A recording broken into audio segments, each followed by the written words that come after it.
नमस्कार, म निमेश पोखरेल आज फेरि उपस्थित भएको छु। यो माघ महिनाभर यहाँहरू समक्ष म उपस्थितिको लागि वाचा गरेकै थिएँ अगाडिको बसाइहरू। यम ब्रह्मा वरुणेन्द्र रुद्र मरुतस्तुन्वन्ते दिव्यस्त भै वेदै साङ्ग पद क्रमोपनिषदै गायन्ति यं सामगा ध्यानावस्थितगतेन मनसा पश्यन्ति यं योगिनो यस्यन्तन्तविदुसुरासुरगणा देवाय तस्मै नमः।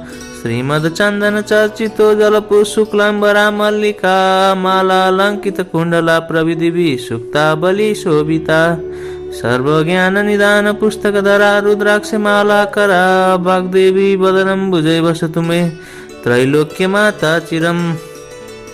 मुखं करोति वाचालं पंगुलं लयते गिरिं यत्कृपातमं वन्दे परमानन्दमाधवम्।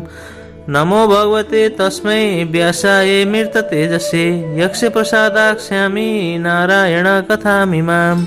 नारायणं नमस्कृत्य नरं चैव नरोत्तमं देवी सरस्वती व्यासं ततो जयमुदीरयेत्। अथ पञ्चमोऽध्याय। कुमारजी आज्ञा गर्नुहुन्छ, हे अगस्त्य मुनि, तिमीले सोधेको सबै प्रश्नको उत्तर दिइसके। अब के सुन्ने इच्छा छ भन, म सबै सुनाउन तयार छु। यति सुनि अगस्त्य मुनिले बिन्ती गरे, हे कुमारजी, त्रिपुरासुरले कसको तपस्या गर्यो, त्यसलाई महादेवले कसरी भस्म पार्नुभयो, यो सुन्ने इच्छा छ। यो सबै आज्ञा होस्। यस्तो मुनिको प्रश्न सुनेर कुमारजी आज्ञा गर्नुहुन्छ, हे अगस्त्य मुनि, अघि विष्णु भगवानले हिरण्याक्ष दैत्यको वध गर्नुभयो अनि समस्त दैत्यहरू दुखी भएर खेद गर्न लागे। तब मय नामको दैत्यले मनमा विचार गर्न लाग्यो, जस्तो कामदेव नहुँदा रति भइन् त्यस्तै यो दानवराज मय पनि भयो। अनि बलवान तारकाक्ष र विद्युत प्रभ नामका आफ्ना मित्र समेतले मयले कठोर तपस्या गर्न लाग्यो। ती तीनैजना दैत्यहरू माघ पुषको जाडोमा हिमालयमा गई तपस्या गर्दथे। वैशाख जेठको घाममा पञ्चाग्नि तापी गर्मी प्रदेशमा तपस्या गर्दथे। यस्तै प्रकारले तपस्या गर्दा गर्दा 10,000 वर्ष बिताए। तिनका देहमा केवल हाड छाला मात्र बाँकी रह्यो। फेरि ती ठुलो सुखबाट पनि वञ्चित भए। तैपनि तिनीहरू सूर्य जस्तै तेजिला देखिन लागे। तिनको तपस्याले ब्रह्माजी प्रसन्न भएर ती तीनैजनाको सामुन्ने पुगी नम्र स्वरले आज्ञा भयो, हे दैत्यहरूमा श्रेष्ठ भएका वीर हो, तिमीहरूको तपस्याले म प्रसन्न भए। जो इच्छा छ सो वरदान माग। ब्रह्माजीको त्यस्तो वचन सुनेर साष्टाङ्ग दण्डवत गरी केवल घोडाले मात्र भूमिमा स्पर्श गरी हात जोडेर बिन्ती गरे, हे प्रभु, हजुर प्रसन्न हुनुहुन्छ भने हामीलाई कहिले नमर्ने वर दिनुहोस्। बल पराक्रम पनि ठुलो होस्। फेरि विमान समान जो हामी 3 पुर बनाउने छौँ त्यसमा मनुष्यको गति नहोस्। हामी ठुला बलवान हौ, यही वरदान दिनुहोस्। ती दैत्यहरूले त्यस्तो वर मागेको सुनि ब्रह्माजी आज्ञा गर्नुहुन्छ, हे दैत्य हो, त्यस्तो अबाध्य वरदान म दिन सक्दिन। मृत्युको अवकाश राखेर अर्को वर माग, म दिन्छु, यसमा अन्यथा नमान। ब्रह्माजीको त्यस्तो आज्ञा सुनेर मयले फेरि बिन्ती गर्यो, हे प्रभु, अघि मैले भने जति सबै कुरा होस्। मृत्युलाई ती मैले बनाएका पुरहरू एकै स्थानमा रहने छैनन्। जब 10,000 वर्ष पुग्ला तब ती पुरको केवल आधा निमेषसम्म मात्र मेल होस् र त्यही आधा निमेष भित्र जो एक बाणले ती तीनै पुरलाई नष्ट गर्न सकोस्, त्यही पुरुष हामीलाई मार्न सकोस्। मयका यस्ता वचन सुनेर तथास्तु भनी ब्रह्माजी आफ्नो लोकतर्फ जानुभयो। तब त्यो मय दानवले संसारले नाश गर्ने इच्छा लिएर आदिकल्पमा 3 पुरको रचना गर्दो भयो। ती 3 पुरमा पहिलो फलामको, दोस्रो चाँदीको र तेस्रो सुनको बनायो। ती 3 पुर आकाशमा सुमेरु पर्वतका श्रृङ्ग हुन् कि जस्ता देखिन लागे। ती पुरहरू चन्द्रमाका किरण लाग्नाले अति शीतल भएका स्थानमा आँखी झ्यालहरू बनेका घरका अट्टालिकाहरू पनि अति अग्ला आँगनहरूमा पनि राम्रा राम्रा देख्दै मनलाई मोह पार्ने शिलाहरूले छापेका, स्थान स्थानमा सोनाले मडेका उत्तम फुल, द्वारहरूमा रङ्ग बिरङ्गका रत्न जडेका मुगा मोती मणिहरू स्थान स्थानमा जडाएर बिजुलीको प्रकाश समान रत्नहरूको चारैतिर प्रकाश फैलिएको बनायो। फेरि चित्र विचित्र प्रकाश फैलाउने गरी हिरा मोती आदि रत्न जडेको वायु वेग लाग्नाले फरफराएका पताकारहरूले शोभायमान भएका घरहरूका पङ्क्तिहरू पनि रत्न समूहका थुप्रा नै हुन् कि भन्ने भान पार्ने फराकिला मार्गहरू पनि सिँगारिएका अत्यन्त राम्रा पुर तयार गरायो। घर महलहरू पनि अनेक रङका मन हरण गर्ने रत्नहरूले सुशोभित ध्वजा पताकाहरूले सिँगारे जति विमान जस्ता तीन पुरलाई शोभायुक्त बनायो। अनेक रत्न जडेका गमलाहरूमा रङ्ग बिरङ्गका जात जातका उत्तम सबै ऋतुमा फुल्ने फुल र त्यस्तै 6 ऋतुमा फल्ने फलका वृक्षहरू लगायो। तलाउहरू पनि अनेक प्रकारका कमलिनी कुमुदिनीका पुष्पले शोभायमान भएका तयार गरायो। यस्ता प्रकारले त्रिपुरवासीहरूको शोभाले युक्त महल तयार भयो। फेरि मयूर डाँफे आदि उत्तम पक्षीगणले युक्त र पुरुषका नङ लाग्नाले जसका पयोधरका गोलाकार घेरामा अर्धचन्द्राकार घाउ लागेका कलश जस्तै उतुङ्ग पुछ भएका मदिराले राता राता आँखा भइरहेका लाजले मुसुक्क हास्य गर्ने लोलाएका नेत्र भएका यस्ता अनिन्द सुन्दरीहरूले व्याप्त भएको त्यो त्रिपुर परैबाट पनि अत्यन्त रमणीय देखिन लाग्यो। यस्तो त्रिपुर मध्ये जो फलामको थियो त्यो मायाले तारकाक्ष नामको आफ्नो मित्रलाई दियो। अर्को चाँदीको जुन सुन्दर पुर थियो त्यो विद्युत प्रभालाई दियो। जुन सुवर्णले बनेको सबैभन्दा उत्तम थियो त्यो मायाले आफूले लियो। अनि त्यो त्रिपुर दैत्यपति माया मन्त्रीवर्गले शोभायमान भयो। त्यो दैत्यराज आफ्ना शत्रुहरू र तिनका सेनालाई परास्त गरेर आफ्ना हितैषी ब्राह्मण वर्ग र भृत्य वर्गले सहित भई आफ्ना आफ्ना सुन्दरी स्त्रीहरू साथमा लिइरहँदा स्वर्गभन्दा पनि बढ्ता सुख भोग गर्न लागे। अनि तिनै लोकका आनन्दलाई ध्वंस गर्न लागे। साथै अभिमानले भरिएर देवताहरू सबै विजित भए भन्ने मनमा ठान्न लागे। तिनीहरूलाई मार्न लागे। उनका बगैँचाका असल असल वृक्ष र बिरुवाहरू उखेली हाल्न लागे। केही आफ्ना बगैँचामा सार्न लगाए। यसरी देवताहरूलाई दुःख दिएको निकै समय व्यतीत भयो। तब तिनीहरूदेखि सबै देवताहरू क्रोधित भई ब्रह्माका सामु गई त्रिपुर निवासी दैत्यहरूको सारा अन्याय उपद्रव विस्तार गर्दा भए। अनि ब्रह्माजीले समस्त देवतालाई शान्त गराई आज्ञा भयो, हे देवगण हो, त्रिपुरासुर दैत्यहरू बडो बलवान छन्। तिमीहरूद्वारा तिनको नाश हुन सक्दैन। तसर्थ नारायण आदि सकल देवता महादेवका शरणमा जाऊ। उनैले हाम्रो उद्धार गरिदिन्छन्। उनले हाम्रा शत्रु ती दैत्यहरूको अवश्य नाश गर्नेछन्। ब्रह्माजीको यस्तो हित वचन सुनेर स्वीकार गरी ब्रह्मा विष्णु इन्द्र यम चन्द्र कुबेर वायु समेत सबै देवता ब्रह्मालाई अघि लगाई कैलाश पर्वतमा पुगे। त्यहाँ महादेवका दर्शन पाई हात जोडेर स्तुति गर्न लागे। हे पिनाकधारी, हे चन्द्रमौले, हे त्रिलोकेश अमित पराक्रमी, हजुरलाई कोटि कोटि नमस्कार छ। हे चन्द्रशेखर, हे त्रिलोक देव, हे चन्द्रमौली, जटाजुटतारी नीलकण्ठ, हजुरलाई कोटि कोटि नमस्कार। संसारलाई शरण लिने,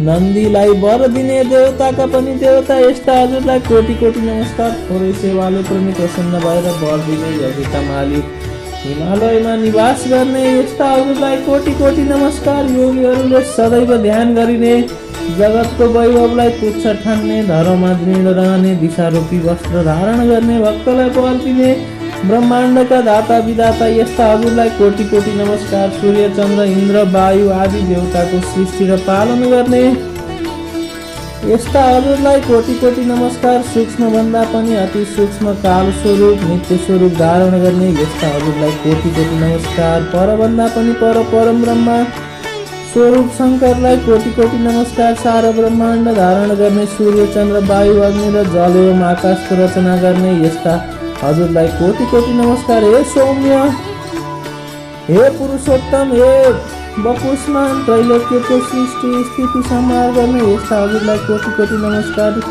उषाको दाँत बाँच्ने दक्षको यज्ञ नाश गर्ने र कामदेवलाई बस्नु पार्ने यस्ता हजुरलाई कोटि कोटि नमस्कार।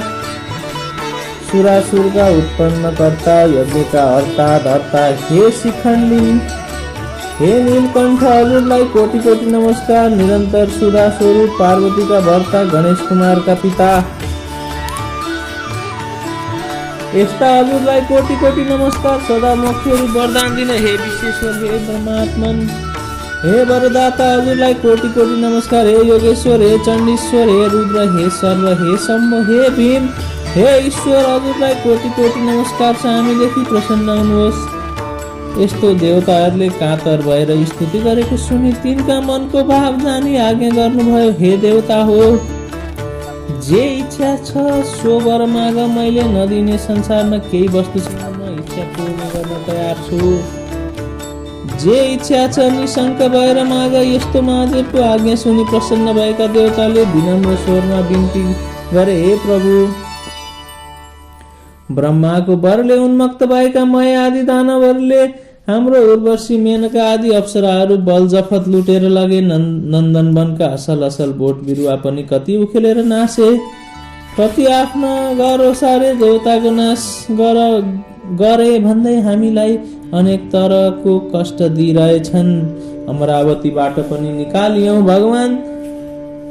ती दैत्यको संहार गर्न ब्रह्मा विष्णु पनि समर्थ छैनन्। हे ईश्वर अब जसरी हामी देवताहरूको भलो हुन्छ सोही वरदान बक्सियोस्। त्यति सुनि शिवजीले फेरि भन्नुभयो, हे देवता हो तिमीहरू मेरो रुद्र तेजको एक अंश धारण गरी रुद्र तेजोमय रूपले ती दानवहरूको संहार गर। शिवजीको यस्तो वचन सुनि देवताहरूले फेरि बिन्ती गरे, हे भगवान हामी हजुरका तेजको 1000 अंशको एक अंश पनि धारण गर्न सक्दैनौं।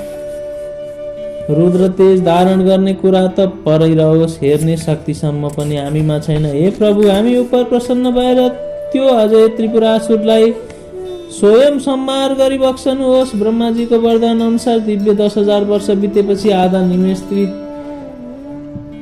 त्रिपुरको मिलन हुनेछ। उही आधा निमेष भित्रमै त्यो त्रिपुरलाई जसले एकै बाणले भस्म पार्ला उसैद्वारा ती दैत्यहरूको संहार होला, अन्यथा तिनको मृत्यु हुने छैन। हे शशिशेखर हामीदेखि प्रसन्न भई पापिष्ट त्रिपुरासुरको नाश गरी बक्सियोस्। देवताहरूको यस्तो प्रार्थना सुनि शिवजीले फेरि आज्ञा गर्नुभयो, हे देवता हो त्यस्तो अवैध त्रिपुर छ भने तिमीहरूको हितका निम्ति म एउटै बाणले ती तीनै पुरलाई भस्म पारिदिनेछु। त्यस्ता अजय दानवहरूका साथ युद्ध गर्दा मेरो शक्ति थाम्न सक्ने हिमालय समान मेरो निम्ति एउटा रथ तयार पार, अनि म युद्धमा जानेछु। महादेवको यस्तो आज्ञा सुनि प्रसन्न भएका देवताहरूले प्रणाम गरेर हवस् भनी तत्काल विश्वकर्मालाई डाकी महादेवको निमित्त समस्त देवता रूपी अवयव भएको सुवर्णमय रथ तयार पारे। त्यस रथका दुवै पाङ्ग्रा सूर्य चन्द्र भए। दक्षिण पाङ्ग्रामा 12 सूर्य भूषण बनाइयो, बायाँ चक्रमा 27 नक्षत्र र 16 कलाश भूषण गराइयो। 6 ऋतु रथका दायाँ बायाँ राखिए। आकाशको गजुर र पाङ्ग्रा अड्याउने दण्डमा मन्दराचलको बनाए। अयन र संवत्सर रथका बेग भए। 4 समुद्र रथका कुण्डलिका भए। गंगा आदि समस्त तीर्थ राम्रा राम्रा वस्त्र आभूषण पहिरी स्त्री रूप धारण गरेर हातमा चमरली रथमा उभिए। सारथी स्वयं ब्रह्माजी बने। ब्रह्मा स्वरूप ओंकारको कोर्रा बनाएर विन्ध्याचलको छत्र निरूपण गरे। मन्दराचलको पार्श्व दण्ड बनाए। सरस्वती घण्ट भइन्।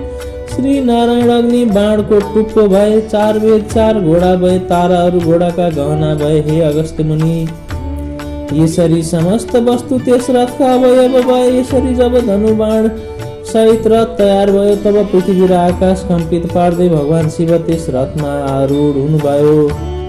त्यस रथका अघिपछि शिवका गण शंकु कर्ण चण्डेश्वर गणेश नन्दी आदि प्रथम गणहरू शूल पट्टिस आदि अनेक शस्त्रास्त्र लिएर शंखबेरी मृदंग आदि बाजा बजाउँदै महादेव माथि अनेक थरीका पुष्पको वर्षा गराउँदा भए। त्यस बेलाको रुद्र तेज सहन नसकी समस्त देवता मोहमा प्राप्त भए महादेवले देवताहरूको स्थितिदेखि आफ्नो तेज खिची केही कम पार्नुभयो।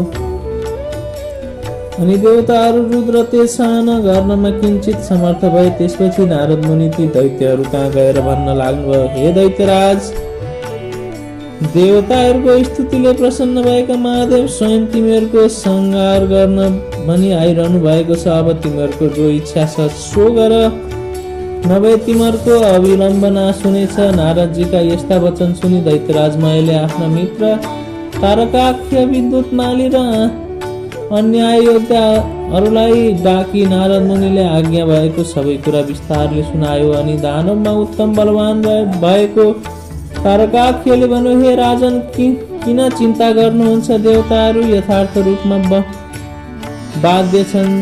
यो त्रिपुर भेदन गर्ने कसको पराक्रम वा शक्ति छ? यदि समस्त देवता यक्ष गन्धर्व किन्नर आए पनि यो त्रिपुर अभेद्य नै रहनेछ। फेरि शत्रुलाई जित्न साम दाम दण्ड भेद आदि अनेक किसिमका नीति छन्। अत जित्ने इच्छा भएका बलवान शत्रुलाई आफ्नो पराक्रमद्वारा दण्ड दिनु नै उचित छ। वीर तारकाख्यको यस्तो कुरा सुनि विद्युतमाली भन्न लाग्यो, हे राजन, श्रीहीन र बलहीन देवता कुनै प्रकारले पनि हामीसित युद्धमा अगाडि आउन सक्दैन। यदि कोही मूर्खता गरेर हामीसित युद्ध गर्न अघि सर्छ भने त्यो अवश्य क्षयमा प्राप्त हुनेछ, यसमा शंका छैन। हे राजन, यसमा चिन्तित हुनुपर्ने पनि कुरा छैन। एकमत भएर युद्ध गरौँ अनि समस्त देवतालाई जितेर इन्द्रको पद पनि भोग गर्नुहोस्। फेरि अघिका हिरण्याक्ष र हिरण्यकश्यपको पद पाई 14औं भुवनको अङ्कटङ्क राज्य भोग्नुहोस्। विद्युत मालीको त्यस्ता कुरो सुनेर मयले शान्त स्वरमा भन्यो, हे दैत्य हो, सुन्यौ, अब हाम्रो नाशको बखत आइपुग्यो। यति भनेर देह कम्पित पार्दै र शिर हल्लाउँदै फेरि भन्न लाग्यो, जो शत्रु हामीभन्दा बलियो वा निर्बल छ भने तोसित साम दाम दण्ड भेद आदि नीतिको प्रयोग गर्न सकिन्छ। तर यी त सम्पूर्ण जगतका स्वामी श्री महादेव हुन्। उनी दानव र देवता भन्दा धेरै वर्ता श्रेष्ठ छन्। यदि देवताको हितका लागि उनी स्वयं हामीलाई मार्न आइरहेका छन् भने यसको त कुनै पनि उपाय छैन। केवल महादेवको नजिक गई उनलाई नमस्कार गरौँ भन्ने मेरो यो अन्तिम निर्णय हो। यदि हामी उदण्ड चाहिँ कठोरता धारण गरेर उनका सामु युद्ध गर्न गयौँ भने केवल उनको दृष्टिपातले नै भस्म हुनेछौँ। ब्रह्मादि देवता पनि दुखी भएर जसका शरणमा जान्छन् आज उनै ईश्वर हाम्रो नाश गर्न आइरहेका छन् भने हाम्रो के गति होला भन्न सकिन्न। जो क्षण मात्रमा सम्पूर्ण सृष्टि पालन र नाश गर्न सक्दछन्, फेरि जो जगतका कारण र मुक्तिदाता पनि हुन्, ती महादेवसित युद्ध गरेर हामी कसरी जित्ने आशा गर्न सक्दछौँ? हे वीर हो, हाम्रो विधिहीन तपले के हुन सक्दछ? फेरि त्यसको फल हामीहरूले धेरै वर्षसम्म भोग गरिसक्यौँ। अत म भन्दछु, हे दानव वीर हो, तिमीहरू सबै कालले प्रेरित छौ, त्यसै कारण युद्ध गर्न तम्सिरहेका छौ। मयको यस्तो कुरा सुनि नारद मुनि उन्मत्त दैत्यहरूको मृत्यु रूप यो कुरा भन्न लागे, हे दानवराज, अब तिमीहरूको तपस्या सकियो। यदि संग्राममा पछि हटेर नपुंसक चाहिँ देवताहरूको शरणमा जानुभन्दा त संग्राममा लडी वीरगति पाउनु नै उत्तम ठान्दछु। यदि शिवका हातबाट मर्न पायो भने उनका प्रथम गणको अधिपति भइरहन सक्नेछौ। संग्राम नगरेर शरण पर्न गयो भने पनि देवताको हितका लागि तिमीहरूलाई नमारी छाड्ने छैनन्। फेरि दानवहरूका राजा वीर पराक्रमी भएर पनि कायरतातिर लाग्नु उचित छैन। कायरदेखि शिवजी प्रसन्न हुँदैनन्, बरु युद्धमा पराक्रम देखाउने वीरदेखि प्रसन्न हुनेछन्। अत किन नलड्ने? अवश्य लड। यदि संयोगले जित्यो भने तिनै लोकको सुख भोग गरौला। नारद मुनिका यस्ता कुरा सुनेर तारकाख्य र विद्युतमाली दानवहरू आयुष्य क्षीण भइसकेका हुनाले भन्न लागे, ठिक हो, उत्तम हो, नारदजीले आज्ञा भएको उचित हो। दानवराज मयले पनि आफ्नो सहयोगीहरूको कुरा सुनि अब समस्त दानव वंशको संहार हुने समय भयो भन्ने जानी नारदजीले आज्ञा भएको उचित हो भने समर्थन गरे। अनि मयका वचन सुनि नारदजी पनि प्रसन्न हुनुभयो र समस्त दैत्यहरूलाई युद्ध गर्न उद्यत पारी मयसित बिदा मागी महादेव कहाँ गएर उहाँ भएको सम्पूर्ण कुराहरू निवेदन गर्नुभयो। त्यसपछि समस्त दानवहरू युद्धको इच्छा गरी अनेक तरहका शस्त्रास्त्रले सज्जित भई लड्न तयार भए। बलनामा, नेमिनामा, बाणासुर, तारकाख्य, विद्युतमाली आदि प्रधान दानवहरू पनि युद्धको निश्चय गरी राजा मयका सामुन्ने आई अनेक प्रकारले सिंहनाद गर्दै गर्जन थाले। फेरि ती दानव सैन्य स्वयं दानवहरूलाई नै भयदायक देखिन लागे। परस्पर ऊ रथ आयो, उता हेर ऊ महादेवका रथको ध्वजा देखियो भन्न लागे। भय र शोक त्यागी नाना तरका शस्त्रास्त्र लिई युद्धको इच्छाले जसरी पशु आगोको नजिक गए झैं कालले प्रेरित दैत्यगण शिवको रथ कहिले आइपुग्छ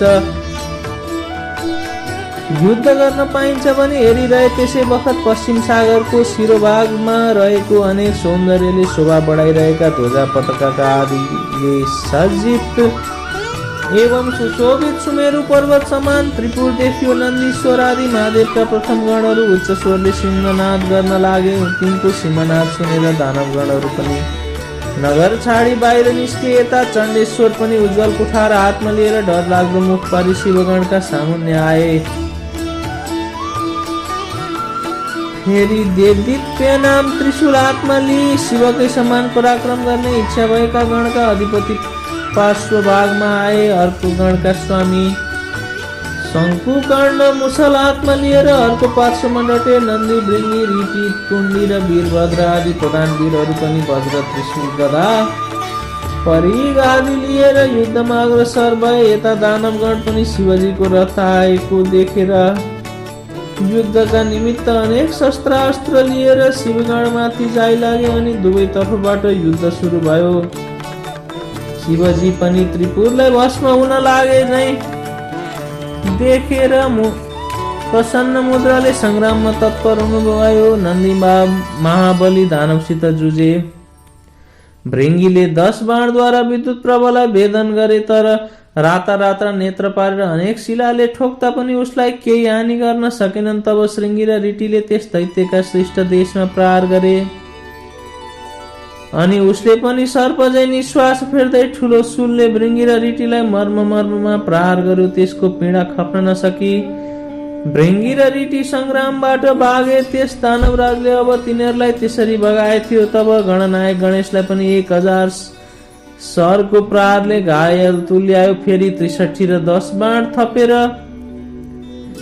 गणेशको सर्वाङ्गमा घाउ गरायो। बैरीको त्यस्तो अदम्य साहस देखेर गणेशजी पनि रिसाई सुँड लामो पारेर त्यस दानवको घाँटीमा बेरी बेसरी निमोठी मत्ता हात्तीले तलाउमा फुलेको कमलको पुष्पलाई सहजै उखेलेर फाले झैं विद्युत प्रभा दानवको शिर उखेलेर फालिदिए अनि गिँडबाट छुट्टिएको उसको शिर सरोवरबाट छुट्टी हात्तीका दाँतमा अड्केको कमलको पुष्प झैं सुशोभित भयो। त्यो देखेर भृंगी र रीटिले अनेक स्तुति गान गरे अनि नेमिनामा र बलनामा दुवै दानव रिसाई गणनायक गणेशका सर्वाङ्गमा बाण हानेर घाउ लगाउन थाले। ती दानवलाई शङ्कुकर्णले बीचमै रोकेर तिनका रथ, सारथी, ध्वजा र घोडा सबै काटी मारी विरथी तुल्याए। ती दुवै दानव पनि तत्काल अर्को रथमा चढेर आई चण्डेश्वर र गणनायकको सबै अङ्गमा अनेक बाण प्रहार गरी घाउ पारिदिए। गणनायक र चण्डेश्वरले पनि दानवका प्रहार खपेर रिसले राता आँखा पारी हातमा मुसल्ली बेगले हाने। त्यसको चोट खप्न नसकी दुवै दानव यमराजको नगरमा पुगे। त्यसपछि त्रिपुर निवासी ठुला जो योद्धाहरू थिए ती सबै रिसले चुर भई एक साथ निस्केर वज्र, त्रिशूल, परिधि, कुठार आदि अस्त्र लिई शिवजीका गणमाथि जाइ लागे। यसरी परस्पर घोर घमासान संग्राम चल्न लाग्यो। महादेवको आज्ञा पाएका शिवगणहरू पनि गजराजले कदली वन ध्वस्त पारे झैं र उन्मुक्त सिंहले मृगहरूलाई बर्काए झैं ती दानवहरूलाई छिन्न भिन्न पारी मार्न लागे। ती दैत्यहरूमा कसैका शिर छैनन्, कसैका गिँड छैनन्। त्यस युद्धमा रगतको नदी बगिने भयो। वायुको वेगले छिन्न भिन्न भएका मेघ झैं र वज्रको चोटले धुलो भएका पर्वतका शिखर जस्तै लड्दै पश्चिम समुद्रमा गिर्दै गए। जब नेमिनामा र बलनामा वीरलाई शङ्कुकर्णले मारे भन्ने सुनेपछि तारकाख्य नामको दानव रिसाएर गणनायकमाथि झम्क्यो र अनेक बाण प्रहार गरेर घायल पारिदियो। तब शङ्कुकर्णले पनि त्यसका प्रहार खपेर त्यसको शिरमा मसुल बजारी उच्च स्वरले सिंहनाद गरे। अनि त्यो दानव केही बलहीन भएर गिर्ला जस्तै देखियो अनि निर्धक्कसित त्यसका छातीमा भाला प्रहार गरे। त्यस चोटले दानव भुइँमा लड्यो तर तुरुन्त उठेर चक्र लिई गणनायकमाथि प्रहार गर्यो। अनि शङ्कुकर्णले रिसाई पीडा पर्ने गरी मुड्कीले हिर्काए। त्यो चोटले दानव फन्न घुमेर डली मुर्छा परेर दिव्य आयुधहरू त्याग्दो भयो अनि त्यो चोट खप्न नसकेर मृत्युमा प्राप्त भयो। त्यसरी उसलाई गिरेको देखेर उठाई राजा मयको भवनमा लगेर सारा स्थिति सुनाउँदै अनेक किसिमले विलाप गर्न लागे। त्यसरी रोई विलाप गर्न लागेका दानवहरूलाई मयले राम्ररी बुझाइ भने, हे दानव हो, मेरो घरमा अमृतको कुण्ड छ, त्यसमा चोबी मरेका जति सबै दानवलाई बचाऊ। त्यति सुनेपछि जो आज्ञा भने प्रसन्न मनले मरेको तारकासुरलाई अमृतमा चोबेर बचाए। मरिसकेका वीरलाई पनि जीवन प्रदान गरे भन्ने खुसीले राजा मयलाई सबैले बारम्बार प्रणाम गरे। त्यसै गरी मरेका अरू दानवहरूलाई पनि जीवित गरे। अनि त्यो तारकाख्य पहिले भन्दा पनि दोब्बर साहस र शक्ति साथ संग्राममा आयो। ब्रह्माजीले त्यसलाई देख्न साथ आफ्नो दाहिने हातको औंलाले संकेत गरेर श्री महादेवलाई विनयपूर्वक भन्नुभयो, हे ईश्वर, त्यो दानव अघि नै मरिसकेको थियो तर अहिले फेरि बाँचेर लडाईँमा आयो। मयका घरमा अमृतको कुण्ड छ, त्यसले मरेका समस्त दानवलाई बचाउनेछ। अत हे शिव, त्यसका घरमा अमृत रहेसम्म मरेका दानवलाई बराबर बचाइरहनेछ। यसकारण एक बाण प्रहार गर्दा त्यो अमृत सोसी लिनु पर्दछ। ब्रह्माजीको वचन मानेर शिवले एक बाण प्रहार गरी सारा अमृत सोसी लिनुभयो। ब्रह्माजीले फेरि विनयपूर्वक बिन्ती गरे, हे प्रभु, अब त्यो बाण प्रहार गर्नुहोस्। मैले त्रिपुरसितको युद्ध अगाउजी देखेँ। लड्दा लड्दा आज 1000 वर्ष बितिसक्यो तर त्यसको नाश हुन सकेन। अब त्यो बाण शीघ्र छाड्नुहोस् भने अनि बैरीको नाश होला। ठिक उसै बेला ती 3 पुरहरू आधा निमेषसम्म जोडी फेरि छुटिनेछन्। ती पुरहरू एकपल्ट जोडिएर छुटिएपछि जति बाण प्रहार गरे पनि सफलता प्राप्त हुन सक्दैन। हे प्रभु, मेरो प्रार्थना स्वीकार गरी बक्सिन्छ भने तत्काल बाण प्रहार गरेर यस त्रिपुरलाई नाश गर्नुहोस्। ब्रह्माजीको यस्तो विनययुक्त कुरा सुनि ठिक हो, असल हो भनी त्यो अग्नि सोमयुक्त उग्र बाण धनुमा राखी धनुलाई तलमाथि झुकाई दिव्य 10,000 वर्ष पुग्न साथ आधा निमेष आँखा झिम्म गरेर उगारे जति समयको लागि त्रिपुर जोडियो। तब महादेवले आफ्नो योग बलले निश्चल पारिदिनु भयो अनि जसको टुप्पामा अग्नि सोम स्थित थिए त्यो नारायण रूपी बाण शिवले प्रहार गर्नुभयो। त्यो बाण छुट्न साथ त्रिपुरका भव्य महलहरूमा आगो लागेर चारैतिर डढ्न थाल्यो। धिक धिक, कष्ट कष्ट भन्ने शब्द सुनिन लाग्यो। महादेवले तत्काल नन्दीलाई भन्नुभयो, त्यो मय दानव मेरो प्रिय भक्त छ, त्यसलाई अग्निले नडराउन्। श्री महादेवको त्यस्तो आज्ञा पाउन साथ वायु रूप भई बाण भन्दा पनि वेगले गई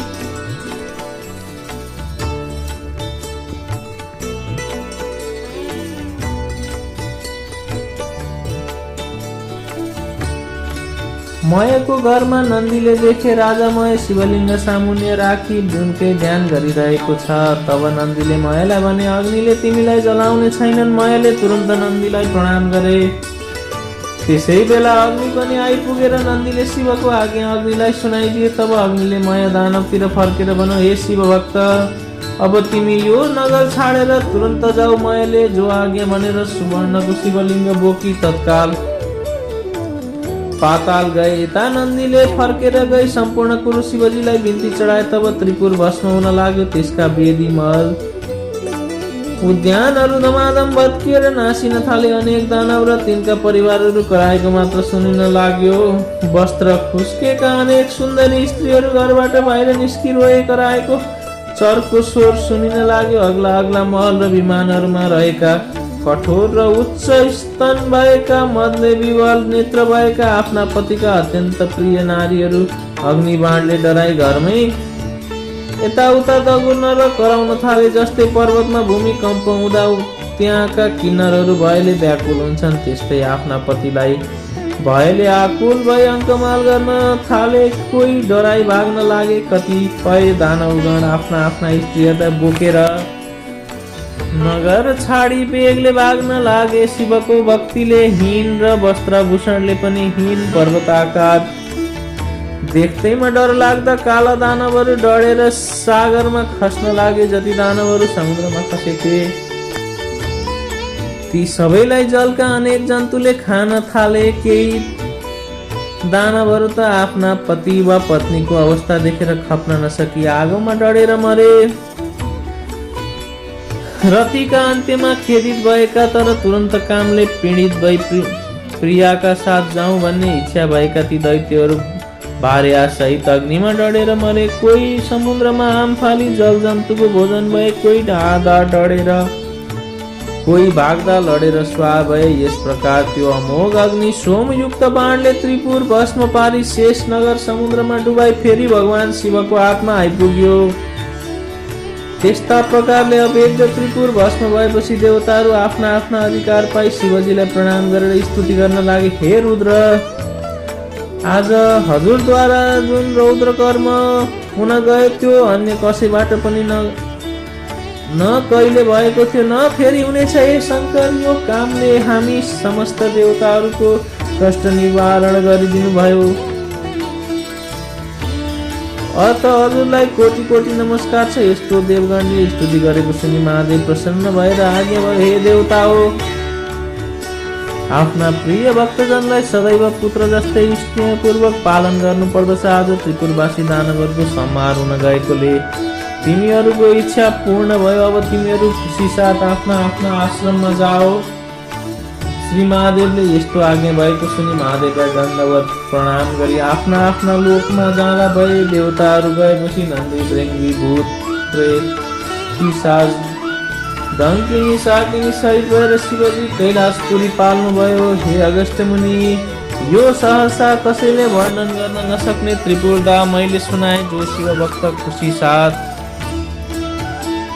यो कथा सुन्ला वा सुनाउला त्यो समस्त पापबाट मुक्त भएर मरेपछि शिवको पार्षद भई सधैँ कैलाशमै बस्न पाउनेछ। इति श्री स्कन्द पुराणे केदारखण्डे माघ महात्म्ये कुमार अगस्त्ये संवादे श्री स्वस्थानी परमेश्वरी व्रत कथा त्रिपुरदा वर्णनम नाम पंचमोऽध्याय। उपनयन्तु मङ्गलं सकल जगद मङ्गलालय श्रीमान दिनकर किरण निबोधित नवनलिन दल निवेक्षण कृष्ण काले वर्षतु पर्जन्ये पृथिवी सस्यशालिनी देशो स्वयं शोभा रहितो ब्रह्मणा सन्तु निर्भया पुत्र पुत्रिणा सन्तु पुत्रिणा सन्तु पौत्रिणा निर्धना सदना सन्तु जीवन्तु सर्वदा सतम्। तत्रैव गंगा यमुना च तत्र गोदावरी सिन्धु सरस्वती च तीर्थानि सर्वाणि वसन्ति तत्र। यात्रा च कुतो द्वार कथा प्रसंग या कुंदिन तुषार आर धवला या शुभ्र वस्त्राविता या बीड़ावर दंड मंडित करा या श्वेत पद्मासना या ब्रह्माच्युत शंकर प्रविदेवी देवै सदा वंदिता या सामं पात सरस्वती भगवती निशेष जाड्यपा कायन वाचा मनसिन्द्रियर्वा बुद्ध्यात्मना वा प्रकृति स्वभावात् करोमि यत् सकलं परस्मै नारायणायेति समर्पयेत्।